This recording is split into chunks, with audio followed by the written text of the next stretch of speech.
जय हिंद दोस्तों। आइए तो प्रश्नावली 3.2 का जो है आज क्वेश्चन नंबर 3 हम सॉल्व करते हैं।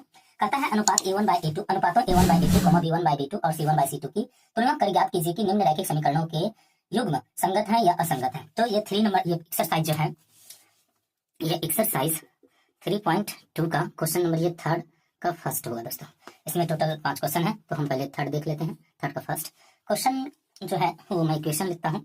तो ये है 3x + 2y बराबर है 5। और क्या है, तो दूसरा इक्वेशन इसमें दिया गया है हमको 2x - 3y और = 7। आइए तो इसको सॉल्व करते हैं दोस्तों। क्या इसका सॉल्विंग होगा वो हम देखते हैं। सबसे पहले इक्वेशन को रैखिक जो है दो चर वाले रैखिक समीकरण में लाना होगा। वो क्या होता है, तो a1x + b1y + c बराबर होता है 0। यही मेन इसी तरह का इक्वेशन का मूल रूप या फॉर्मेट होता है। आप सबसे पहले इक्वेशन को इस रूप में ला लीजिए। तो यहाँ देखिए 3x + 2y - 5 बराबर क्या हो जाएगा 0। ये फर्स्ट के लिए। उसी तरह दूसरा क्या हो जाएगा 2x - 3y - 7 = हो जाएगा 0। अब क्या करना है आपको, a1 फर्स्ट वाला इक्वेशन के लिए a1 का वैल्यू 3, b1 का वैल्यू ये जो आगे वाला है वो 2 हो जाएगा और c1 का वैल्यू हो जाएगा -5। सेकंड इक्वेशन के लिए a2 का वैल्यू क्या है 2, b1 का b2 का वैल्यू क्या है -3, c1 का वैल्यू क्या है, c2 का वैल्यू क्या है तो ये -7। अब हम क्या करते हैं, इसका तुलना कर लेते हैं। तो चलिए कंपैरिजन करके देखते हैं क्या था। यहाँ पर देखिए a1 बाय a2 कर लेते हैं तो ये आ गया 3/2।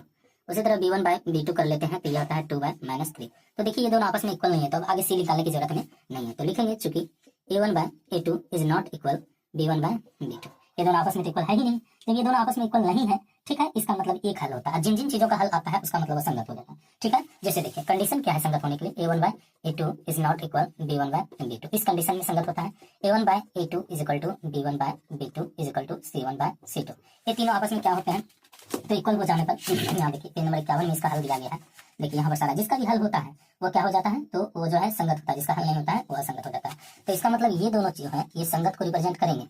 बट एक और इक्वेशन है आपके साथ, वो इक्वेशन है a1 by a2 = b1 by b2 is not equal c1 bye c2। तो ये क्या करते हैं, ये असंगत होते हैं। बस यही आपको कंडीशन याद रखना है, ये याद रहेगा, आप आसानी से सॉल्व करते हैं। देखिए पहला वाला है कि ये जो है चूंकि a1 by a2 is not equal b1 by b2 b1 by b2 होगा, तो इसका मतलब यह क्या है, तो इसका हल होगा इसी वजह से क्या हो जाएगा, अतः रैखिक रैखिक समीकरण समीकरण युग्म का समीकरण युग्म का सॉरी रैखिक समीकरण युग्म समीकरण का युग्म संगत है। ठीक है, क्या लिखा, अतः रैखिक समीकरण का युग्म क्या है, ये संगत। ये जो रैखिक समीकरण युग्म मतलब का जोड़ा दिया गया है वो क्या है, संगत है। ये आप समझ गए होंगे दोस्तों इसको।